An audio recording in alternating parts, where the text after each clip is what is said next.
На рассвете пустыня Ирана казалась неподвижной. Песок отражал первые лучи солнца, но каждый шаг исследователей отзывался в тишине, словно сама земля следила за ними. Именно в этот момент, когда они отодвинули древнюю каменную плиту, открылся узкий проход, ведущий вглубь Персиполя. Воздух вырвался с запахом гари и вековой пыли. И в ту же секунду золотой отблеск озарил стены, словно сокровища охраняли невидимые глаза. Скалы, покрытые резными барельефами, отражали свет неравномерно. Тени танцевали по стенам, создавая ощущение движения, которого не существовало. Исследователи ощутили давление в груди, как будто пространство вокруг стало гуще, плотнее, а воздух сам удерживал их, не позволяя сделать шаг назад. Это была скрытая комната, неизвестная хроникам и картам, но наполненная историей, которую невозможно было игнорировать. Каждое движение камней, каждый перелив света на золотых рельефах напоминал о том, что здесь сила прошлого не остыла, а продолжает действовать. История Персиполя, города, что пережил империи и пожары, хранит больше, чем золото. Архитектурные символы, барельефы и скрытые ниши напоминают о ритуалах, которые веками были сокрыты от глаз любопытных. И чем глубже исследователи погружались, тем яснее ощущалась связь материального и духовного. Золото здесь не просто металл, оно символ власти, силы и, возможно, проклятия. Огонь, что когда-то охватывал дворцы, оставил следы в камне. Металлический блеск реликвий, будто самохранящихся, казался живым. Стены хранили шепот древних мастеров, и каждый шаг разносился эхом, словно древний город дышал вместе с ними. Среди рельефов — сцены приношений, процессии жрецов, подвиги царей, но взгляд всегда притягивал один элемент — фигура, стоящая на пьедестале, окруженная золотом и тьмой. Она казалась одновременно неподвижной и живой, как хранитель секретов Персиполя. Внутри комнаты воздух был густым, почти жидким. Прикосновение к стене вызывало дрожь, а звук шагов превращался в неразличимый гул. Каждая ниша, каждый золотой рельеф, каждый узор в камне несли память, способную влиять на тех, кто осмеливался вторгнуться в это святилище. Именно здесь, на грани света и тьмы, история Персиполя встречалась с легендой. Исследователи поняли, что сокровища не только материальны, они хранят энергию эпох, силу, способную изменить восприятие, а, возможно, и судьбы. Тайна огня, золота и тьмы начиналась прямо сейчас, с первого взгляда на золотой отблеск, который манил и пугал одновременно, обещая открытие, которое изменит все. Комната, открытая исследователями, не была просто хранилищем золота. Каждая ниша и каждый рельеф рассказывали историю, которую невозможно было прочесть сразу. Каменные стены были покрыты символами, чьи значения утеряны для современности, а узоры, вырезанные руками древних мастеров, словно хранили магическую силу. Пыль веков, осевшая на поверхности рельефов, не скрывала их величия. Фигуры царей и жрецов, сцены жертвоприношений, процессии с золотыми предметами — все это оживало в свете фонарей, отражаясь в блеске металла и создавая иллюзию движения. Исследователи заметили странность. В некоторых местах золото переливалось иначе, как будто реагируя на присутствие людей, словно металлы обладали собственной волей, отражали тьму или свет по своему усмотрению. Шепот ветра за пределами комнаты казался тише, уступая место гулу, исходящему от самой структуры Персеполя. Под каждым рельефом можно было найти скрытые ниши, не для украшения, а для хранения предметов, предназначение которых утеряно для современности. Некоторые из них содержали сгоревшие остатки золота, черепки с надписями и сосуды, пахнущие смолой и пряностями. Все это говорило о ритуалах, которые не предназначались для посторонних глаз. Воздух внутри становился плотнее с каждым шагом. Стены словно впитывали движение людей, а от прикосновения к рельефам ощущалась легкая вибрация, невидимая, но ощутимая всем присутствующим. Каждый звук превращался в эхо, растянутое по каменным коридорам, будто город жил своей собственной жизнью. На полу блеск металла перемежался с темными пятнами камня, следы древних огней, пожаров, оставшиеся от разрушений Персеполя во времена завоевателей. История города, казалось, была записана не только в хрониках, но и в самом материале зданий, в трещинах, пятнах, вогнутых нишах. В одной из ниш лежала плита с вырезанными кругами и знаками солнца. При попытке перемещения плиты воздух слегка дрогнул, и золото в соседних нишах заблестело сильнее, как будто сам город реагировал на действия исследователей. Невольно возникло ощущение, что пространство вокруг не принадлежит людям. Фигуры на рельефах выглядели живыми.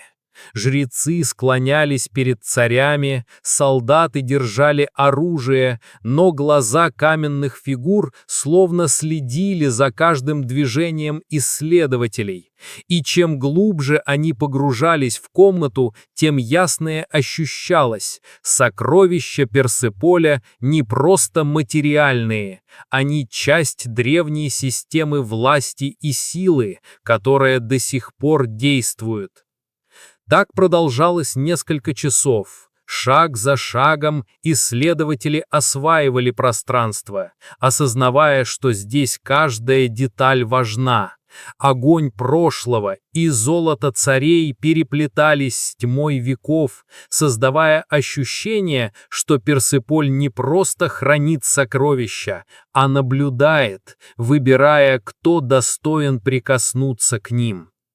И именно в этот момент, среди теней и отблесков золота, исследователи поняли: каждый звук, каждая тень, каждый блеск металла несет историю, которую невозможно полностью разгадать. Сокровища Персеполя обещают открытия, но одновременно предупреждают о тайнах, которые еще предстоит осознать. В глубине комнаты сокровища Персеполя не были просто металлом и камнем. Каждый предмет, каждая золотая чаша, каждая резная плита несла следы ритуалов, вековой силы и памяти. Исследователи ощутили странное давление, словно сама история города оживала, реагируя на их присутствие. На одной из плит сияли узоры, напоминавшие языки пламени.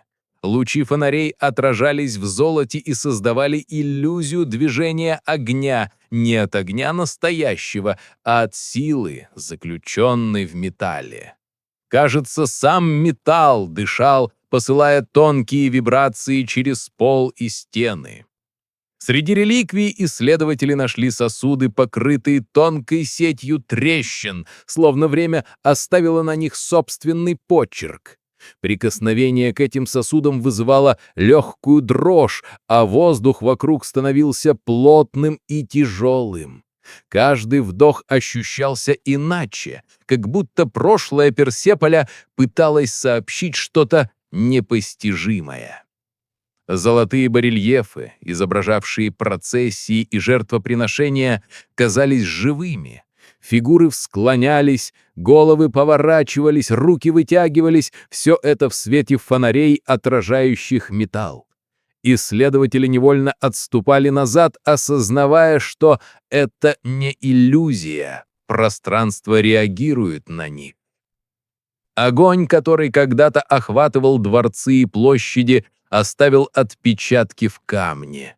Через трещины и ниши просекался слабый свет, словно давние свечи все еще горели, сохраняя память о ритуалах, о тех, кто жил и правил здесь тысячелетия назад. Эта память была не только визуальной, ее ощущали всем телом. Исследователи отметили странное явление. При перемещении предметов свет золота менялся, а тени на стенах растягивались и сокращались без видимой причины. Казалось, что сам Персеполь наблюдает за ними, проверяя, кто достоин прикоснуться к его тайнам, а кто нет. Некоторые реликвии издавали слабый звук, почти неслышимый, но ощущаемый сердцем. Это был не шум металла, не эхо камня, скорее отголоски ритуалов, замерзшие во времени. Каждое прикосновение к золотым поверхностям вызывало дрожь, ощущение, что пространство вибрирует в унисон с историей. Именно здесь, среди огня, золота и тьмы, исследователи поняли, что Персеполь хранит не только материальные богатства, но и память о событиях, которые формировали империю. Каждое действие, каждый взгляд, каждое движение оживляло древнюю силу, словно город сам защищал свои секреты. Сокровище Персеполя — это не просто золото и камень. Это огонь прошлого, хранящий память и силу, способную повлиять на тех, кто осмеливается войти в эту священную и таинственную глубину. Исследователи углублялись в помещение, где золото и камень сплетались с тьмой веков. Каждое движение сопровождалось ощущением, что пространство не просто наблюдает за ними, оно реагирует. Стеновые барельефы словно менялись, создавая новые узоры, невидимые ранее. В одной из ниш был найден странный артефакт, небольшой сосуд из темного металла с выгравированными символами, которые не совпадали ни с одной известной письменностью. При прикосновении к нему воздух вокруг дрожал, а золото в соседних нишах светилось сильнее, как будто сосуд передавал энергию пространству. В исследователей начали появляться ощущения, которые невозможно объяснить рационально. Некоторые видели призрачные силуэты, отражающиеся в золоте, которых на самом деле не было.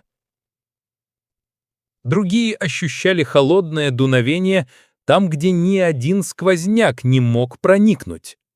Каменные поверхности излучали слабое свечение, которое появлялось и исчезало без причины. При каждом шаге фонари мерцали, а тени на стенах сгущались, словно формируя фигуры людей и животных, которых нельзя было идентифицировать. Это ощущение присутствия заставляло исследователей двигаться осторожнее, словно город сам проверял их намерения. Некоторые артефакты, найденные в нишах, при перемещении создавали тихий, низкочастотный гул. Звук был едва различим для человеческого уха, но его чувствовало тело. Вибрации проникали в пол, в руки, создавая впечатление, что сама земля передает предупреждение. Воздух становился плотным и почти осязаемым. Каждый вдох был наполнен запахом древних смол, золота и неразгаданной энергии. Исследователи понимали, они не просто изучают реликвии, они вторгаются в пространство, которое тысячелетиями хранило свои тайны. В одной из комнат нашли остатки древних огней, которые, казалось, никогда не потухли. Искры золота отражались в стенах и создавали иллюзию движения, словно тени танцевали вокруг исследователей. Каждая деталь усиливала чувство, что Персеполис живет, хранит память и силу, которую невозможно полностью понять. Дневники и записи археологов фиксировали необъяснимые факты. Камеры и датчики фиксировали движение там, где никого не было. Фонари гасли без видимой причины. Металлы переливались и меняли оттенок при приближении человека. Кажется, сами реликвии стремились быть понятыми. Но не всеми. И не сразу. Каждый шаг в глубине Персеполиса усиливал ощущение тайны и опасности. История огня и золота, тьмы и света оживала, а исследователи понимали, они касаются не просто древнего города, а его души.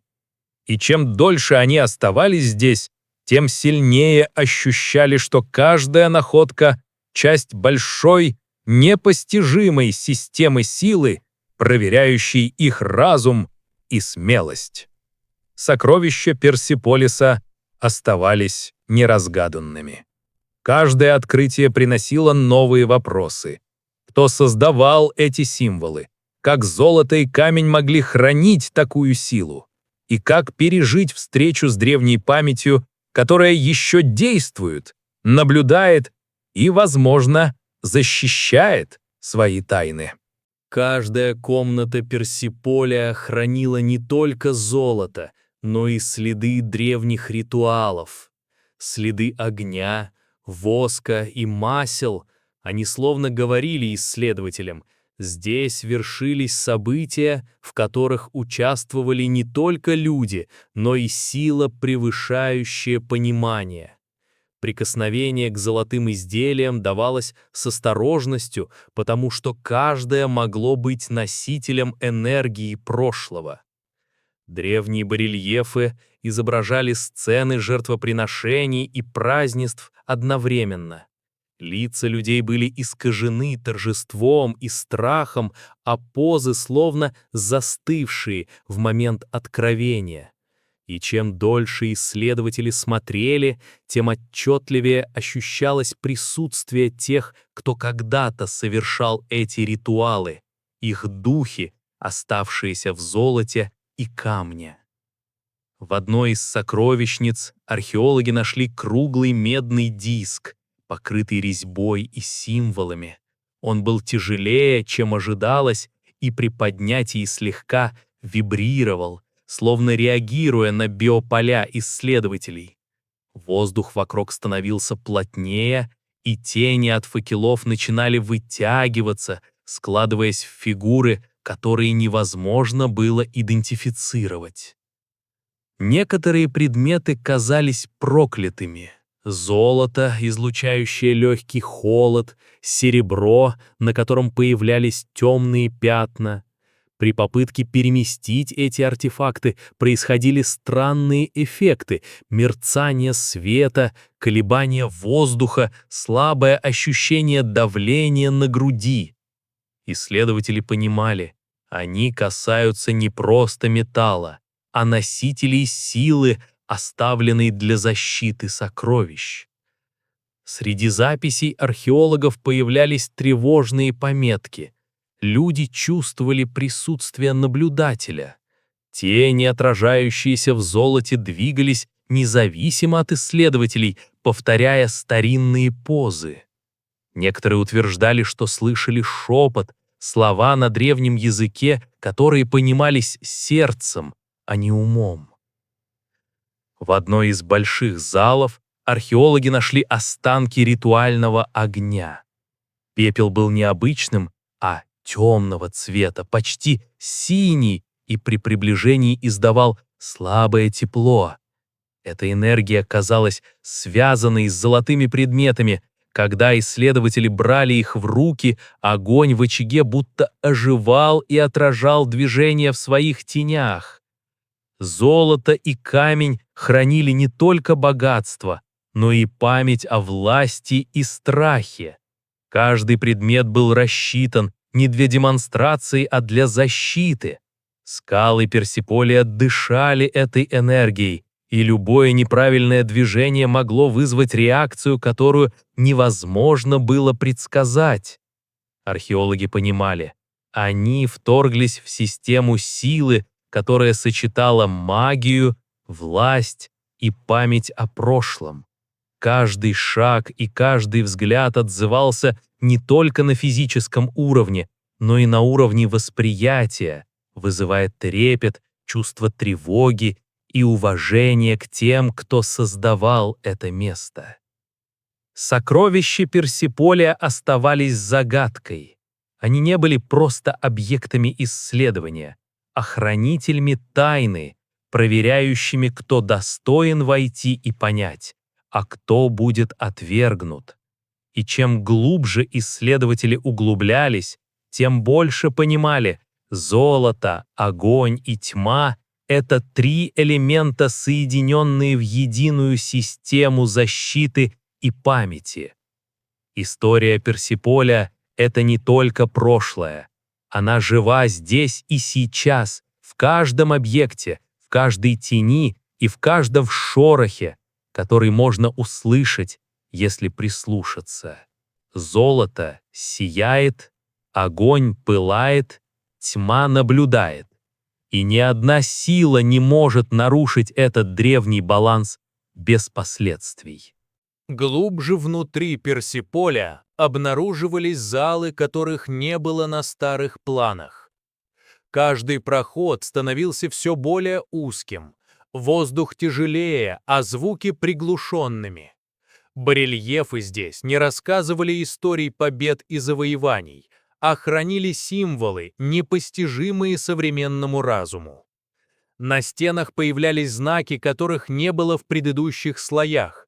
Круги, треугольники и линии, переплетавшиеся в сложные узоры, казалось, менялись при взгляде с разных углов.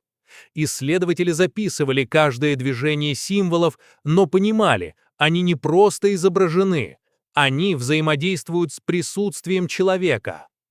В одной из ниш нашли череп с золотым венцом.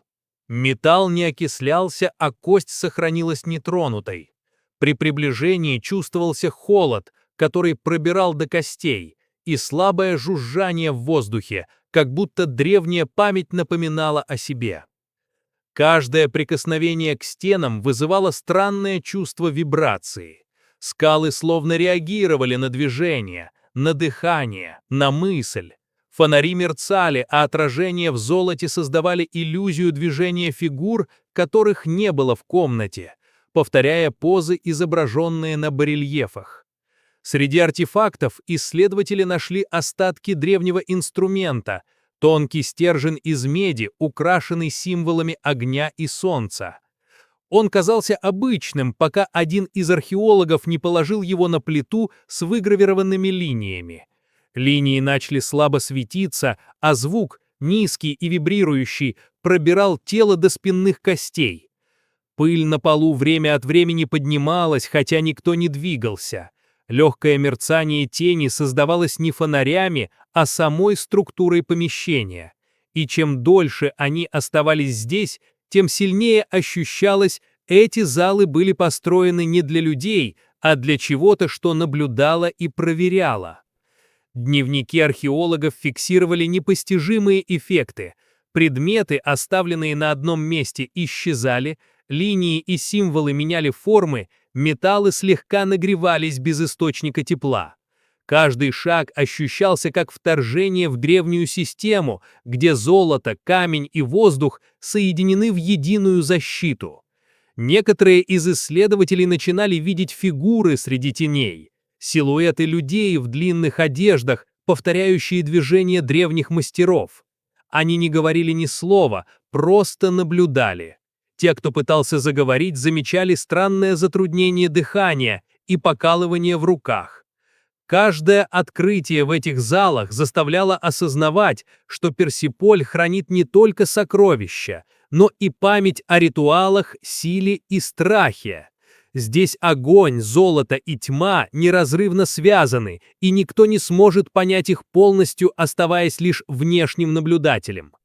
Исследователи понимали, они касаются энергии, которая живет тысячелетиями, проверяет смелость и разум, и что каждая ошибка может иметь последствия, о которых современная наука не знает. Скалы Персиполя дышат тайной, и только те, кто способен чувствовать ее ритм, могут приблизиться к истине. Когда исследователи достигли центрального зала, атмосфера изменилась. Воздух стал густым, как если бы сам Персиполис собирал дыхание прошлого. Факелы отбрасывали длинные тени, которые больше не повторяли движения людей, а создавали собственный, независимый ритм. В центре зала возвышался алтарь, обрамленный золотом и резьбой. Он светился приглушенным сиянием, отражая каждое движение исследователей в мерцающем металле. Артефакты вокруг него не были просто украшениями. Они казались проводниками энергии, связанной с тайной, которая жила здесь веками. Когда один из археологов попытался прикоснуться к золотому кубку, воздух вокруг слегка сжался. Произошел тихий гул, едва слышимый, но ощущаемый всем телом. Скалы, казалось, отвечали на прикосновение. Их поверхность слегка дрожала, как если бы внутри жил огонь. На стенах появились новые символы, невидимые ранее. Они блестели золотом и красным, цвета огня и крови. Каждое движение исследователей вызывало колебания света, создавая иллюзию, что фигуры на барельефах оживают, повторяя древние ритуалы. Внезапно из темноты послышался тихий шепот, слова на языке, который никто не мог понять, но смысл был ясен сердцу. «Нарушители, вы не должны здесь быть!» Воздух сгустился, и тени вокруг начали медленно приближаться, словно само пространство проверяло смелость и намерения гостей. Исследователи заметили, что золото и камень взаимодействовали. Металлические предметы слегка вибрировали, а огонь факелов усиливался и танцевал в направлении, которое казалось разумным, словно указывая путь или предупреждая. Каждое действие здесь имело последствия. Центральный алтарь стал ядром силы. Огонь от факелов отражался в золоте, создавая яркие блики, которые казались движущимися фигурами людей, стоявших рядом, и тех, кто ушел тысячи лет назад. Люди чувствовали невидимую тяжесть, словно сами стены наблюдали за ними. Факты и легенды слились в единое ощущение. Золото Персиполя не было просто богатством. Оно хранило память о власти, о страхе, о жертвоприношениях и ритуалах. Каждое прикосновение отзывалось колебанием внутри исследователей, заставляя сердце биться быстрее. И чем дольше они оставались в этом зале, тем яснее понимали, что Персиполис живет своей жизнью. Здесь огонь, золото и тьма неразрывно связаны. Попытка понять это на рациональном уровне оборачивалась напряжением, страхом и трепетом. В тот момент археологи осознали, они стали частью истории, которую невозможно изменить. Секреты Персиполя не просто хранились, они наблюдали, проверяли и требовали уважения. И лишь те, кто способен чувствовать и принимать эту силу, могут приблизиться к истине, не нарушив баланс огня, золота и тьмы. Когда исследователи покидали центральный зал, атмосфера Персиполя оставалась густой и почти осязаемой. Каждый шаг по каменным коридорам отзывался эхом в сознании, как напоминание, что здесь время течет иначе, а память о прошлом живет в каждом камне. Алтарь и залы, где золото сияло, а огонь танцевал на стенах, постепенно исчезали из поля зрения, но их энергия не покидала исследователей. Некоторые ощущали слабое покалывание в руках, легкую дрожь в ногах, словно сами скалы оставили след в теле, в уме, в душе. На поверхности пустыни солнце клонилось к закату. Пыльные вихри кружили между колоннами и барельефами, отражая последние лучи дня. Скалы казались почти живыми, наблюдающими за уходящими людьми, напоминая, что Персиполь хранит не только золото, но и волю тех, кто оставил здесь память о себе. Археологи знали, попытка забрать артефакты или перенести их к себе могла иметь последствия, которых древние писания лишь намекали. Каждый объект, каждая гравировка и символ — часть системы, где огонь, золото и тьма соединены в единую защиту. Попытка нарушить этот баланс была бы равносильна вторжению в саму память царей. Дневники фиксировали странные явления после возвращения экспедиции. Металлы, привезенные из Персиполя, слегка меняли температуру. Тени в комнатах сдвигались без источника света. Сны исследователей становились тревожными, наполнены образами огня и золота, ритуалов и древней власти. Каждое слово, записанное в полевых журналах, рассказывало об опыте, который нельзя объяснить полностью научными методами. Здесь пересекались история и миф, память и реальность, и наблюдение за древней силой становилось испытанием. Непосвященный человек видел лишь камень и золото, но тот, кто пытался понять глубину, чувствовал присутствие чего-то могущественного. Спустя годы ученые вновь приходили к Персиполю, но каждый из них чувствовал знакомую тяжесть воздуха, легкую дрожь под ногами и невидимые взгляды, что следили изнутри стен.